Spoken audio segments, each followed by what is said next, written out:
Welcome, everyone, to another episode of Taking Up Space, a Michelle A. Mayer podcast. Always excited about coming forward. Today's no different.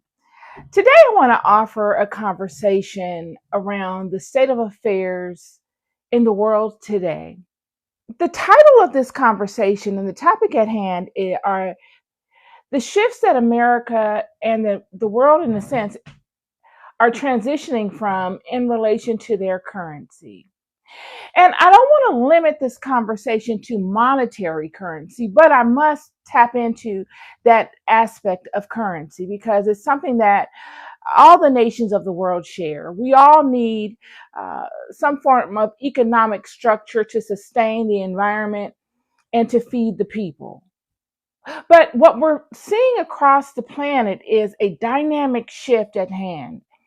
It's a shift on many fronts, but most importantly, there's a shift in the currency, the financial currency. In relation to America and how America involves itself in this dynamic, we see right now many of us feeling uneasy about the state of affairs in America. You can look on social media and you'll see anywhere you scroll someone speaking to the wars at hand, the rumors of wars, and where we are politically. There's much discussion surrounding political affairs, and it's all out of love and concern for our own livelihoods.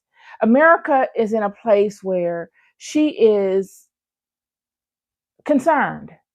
Her children, her citizens are all concerned about what tomorrow brings.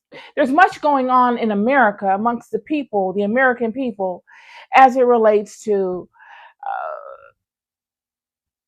connecting the dots and seeing how things are trending. Yet it's as if we feel powerless, in a sense, amongst ourselves to influence the wave that we're all riding. We don't know how to approach this wave and to direct the flow of it, nor the direction in which it flows. So we stand by and we allow things to happen, or so it seems. As it relates to the currency in America, we're at a pivotal time. You see, the currency is the movement of spirit that changes the tide, whether it's financial currency or spiritual currency, regardless to whichever the two you choose, they all have tremendous power in changing the tide in which Americans move, feel, think in regards to their todays and their tomorrows. Right now, the American dollar is in a very delicate place. With all of the tumultuous goings on amongst the many nations of the world in regards to America's placement economically within the structure, the American dollar is at a very vulnerable place. And that's what brings this conversation to the forefront. Who are you outside of material wealth? I'd like everyone to take a moment. I don't care what your spiritual background is. I don't care how illiterate or ignorant you may be to spiritual systems or how well vested and grounded you may be in them. Who are you without material comforts? Can your gifts sustain you in an environment where money is not king? This is very important, you all, because we're at a very pivotal junction in history as American people where we really need to focus on the facts. And I myself, I'm with you because I've been in situations and am currently wrestling with things where I don't know the full story of it. I don't know the full scope of the situations that I'm dealing with, just like many of you. It's as if you are somewhat limited to your knowledge of the powerful hands that are playing within your life, but what you do have are the resources that you have within you. It is your internal resources that are your gold and your crown of jewels. They will be the things that will sustain you if cultivated properly in your tomorrow, regardless of if the dollar is sound and strong or if the dollar goes away. It will be your gifts, your love, your fascinations that will allow you to spring forth something new and be able to offer it up to everyone else. And in doing so, it will sustain you and your families, even in a financial currency less market. Yet I want to build and I want you to begin thinking as to who are you without financial resources? Who would you be? How would you approach your life? How would you approach one another? Are you reliant completely upon the systems of this life? Or are you reliant upon the direction from the spirit that is within you? Is the spirit within you navigating the waters of your life? Or is it the sweat of your brow and your friends and your job and your relationships that's navigating you? Have you gotten so comfortable in this environment that you've mastered it? You know all the right people. You have the right job. You have the right skill set. And you're secure in that. Yet if that ever changed, could that gift that you have sustain you? Would you be able to go and rebuild that same structure in a new way, in a new environment? And could you take people along with you? Would you be able to garner the respect and the adoration of people without material items? This is important. This is vital to where the country is going. I'm seeing a shift in the mindsets of the people within the country. Slowly but surely, people are starting to think like this. No longer are they super impressed by all of the outside projections, even though many people are. You're always going to have that percentage of people that will lag behind and need a little bit more attention and ramping up to the new process. But for the most part, I'm starting to see those that actually think and see and feel and look at things for what they are, recognizing that all of these extra buffers are not as important as maybe they once thought that they were. It could be that they've already accomplished the and dominated in the act of securing these buffers, and they know what it took to get them. And now they're able to look back and say, really wasn't all that. I went through all of that to get it, and it's just not all that. It's not as fulfilling as it is honing in on the things that come naturally and doing that thing that comes naturally. Like caring for one another, looking out for one another, offering up your testaments to the younger generation, or even those amongst you that are within your same age group that haven't entered into those environments that you've entered into, whether corporate environments or spiritual environments, whatever they may be. Offering your gifts up to those people so that somebody has a stronger advantage of taking the ball further than you did on your behalf.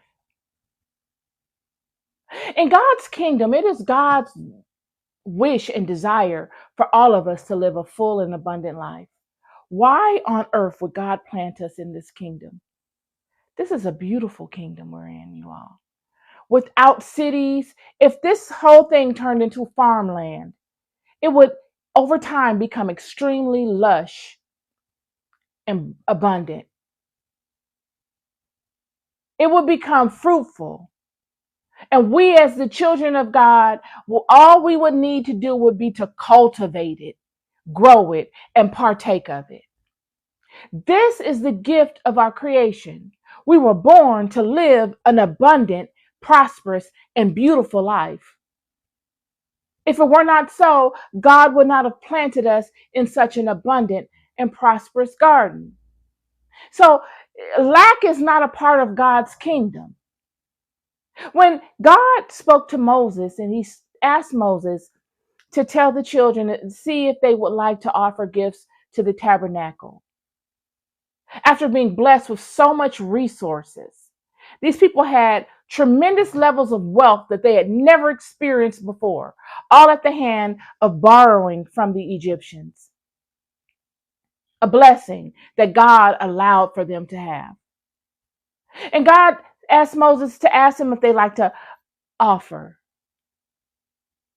Yet, God didn't allow them to offer just anything.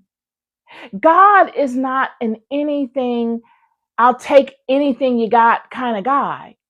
God has created us in the image of Him and in the likeness of Him so that we can take on the mantle of expectation that He honors. We can expect greatness from ourselves and from one another, just as God expects of us. It is not far-fetched. Our hand is not shortened in that aspect. It is all within our reach. All we need is a particular state of mind. And in God asking Moses to talk to the children about the offerings, God gave Moses specific requirements as to how to fashion the offerings for the temple and in what manner to do such things. It is the exact same thing for many of us. It's not as much it is of what you do, it's how you go about doing it. In what spirit are you coming forth with this offering or with your activities? And in what fashion are you molding that thing? Currency. There's a shift in the currency coming. I don't know. It could be 100 years from now. It could be 50 years from now. It could be 300 years from now. But there's definitely a shift in the currency. And I'd like to ask you, who would you be without the material items that you are so fond of? If that dollar went to 30 cents, if it went from $1 to 30 cents, it lost value. It lost 70 cents in value. If you had $100, now you got 30. You wake up in the morning, you had $1 million in the bank, now you got 300,000. You had 50,000 in the bank, now you got 15,000. You have 5,000 in the bank, now you got 1,500. You would have to work 7 times as hard to make the same amount of money as you would have made if the dollar were at its original state, $1. 7 times as hard. You would need 70 cents additionally to make up for $1. 70 cents you would need to add to whatever you have to make $1. That's more than half of a decrease. That's almost 3/4 of a decrease of the dollar. How would you handle that? How? Could you be able to go back out into the world as you were when the dollar was whole and command the same presence because you feel great about yourself? Or is your greatness contingent upon the dollar? Would you be able to go amongst people that didn't have money before the dollar dropped? So it's nothing to them. Would you be able to go before those people and command the same level of respect as you commanded when the dollar was whole? Would you need help? Medical help? To get yourself back right? To come to terms with the realization that your state of affairs has dramatically shifted and not in a great direction? So you think. You see, the dollar dropping is not a horror story. It's a sign of abrupt change. It's a transitory state, which will begin a wobble state. It will be the state that we all face amongst tremendous change. It will be that state where everyone in that capacity, Bitcoin, Doge, whatever other cryptocurrency or whatever dollar system will begin to vie for position to replace that spot. There will be many things that will come and go in replacement of that huge stable spot.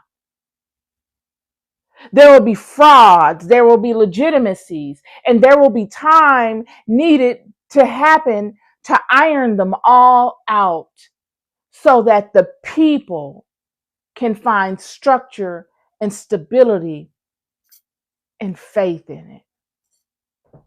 Yet in that middle point, in that transitionary stage, there will need to be a heightened level of spiritual currency invoked into the world or into the environment, stabilizing the people, allowing the people something to hold on to. Because for many of us, our God has been the dollar. And when that dollar loses value, it shakes the foundation of many people's lives. And they will need, in turn, stronger systems of structure, stronger systems of stability to lean on. And that will come in the form of spiritual systems. I'm here to tell you, friend, in volatile times such as the collapse of a dollar, an atheist will become a believer.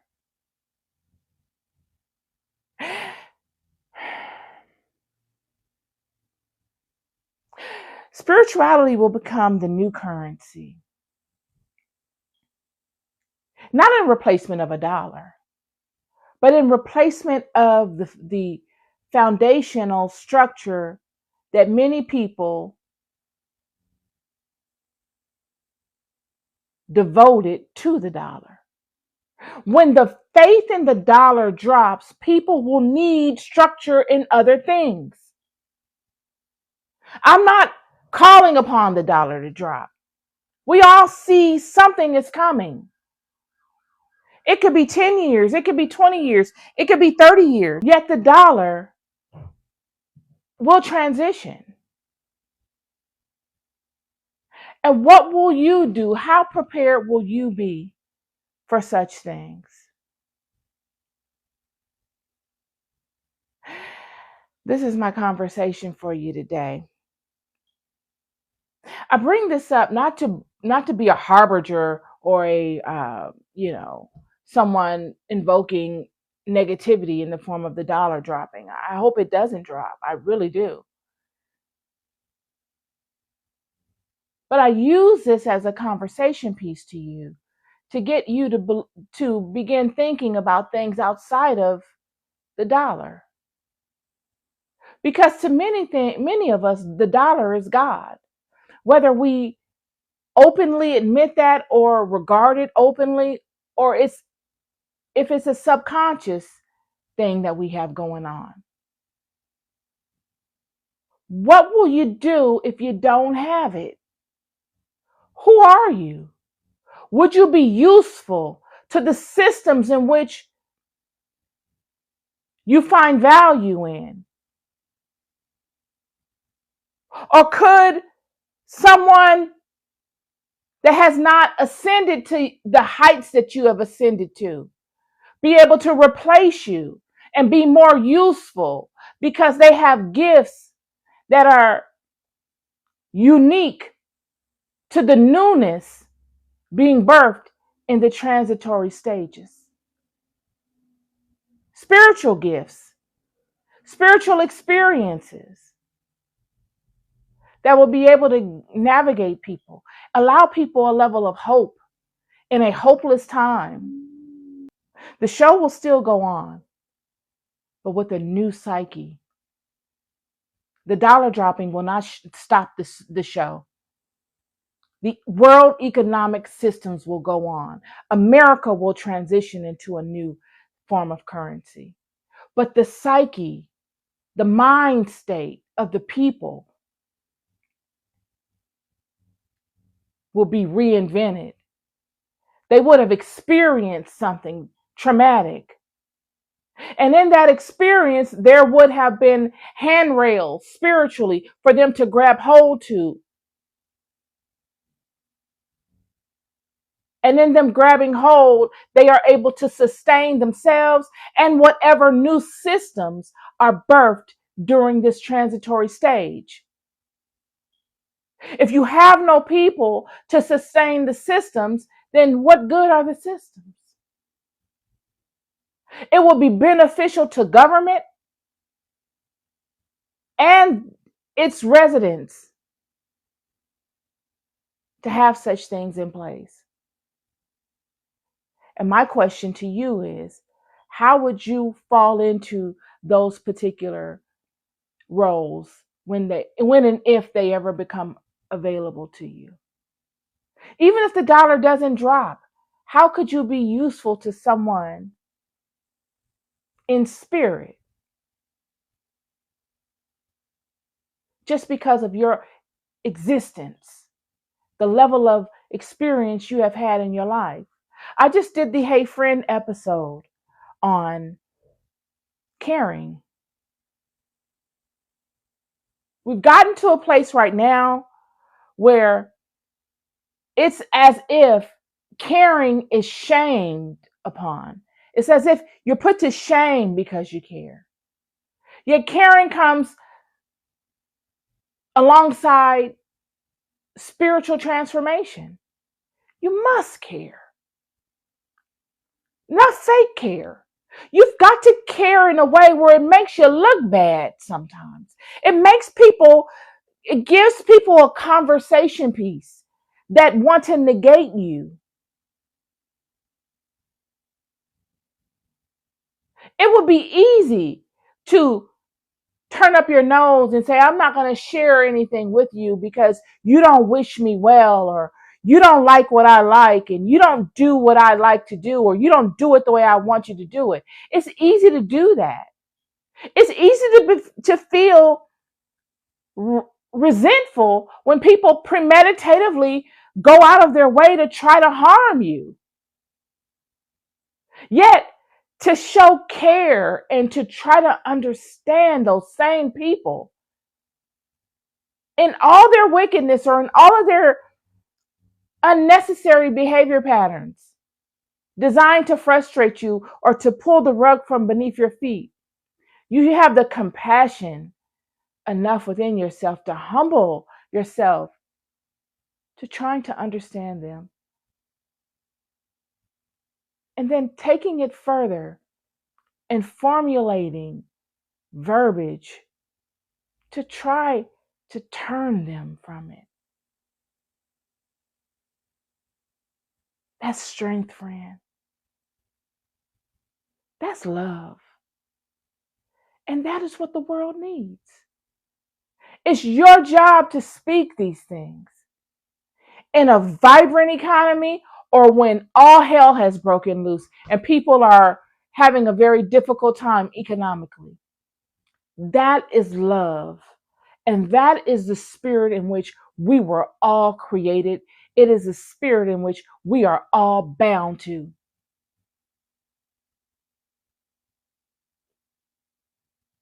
And there is no greater love than that. This is my word to you today. Many will need spiritual reinforcement just to muster up the strength to keep going and get through, having lost much. Can you be that spiritual reinforcement? Can you be that friend to someone that did not have your best interests at heart? Can you be that resource, that lighthouse to someone, regardless to differences?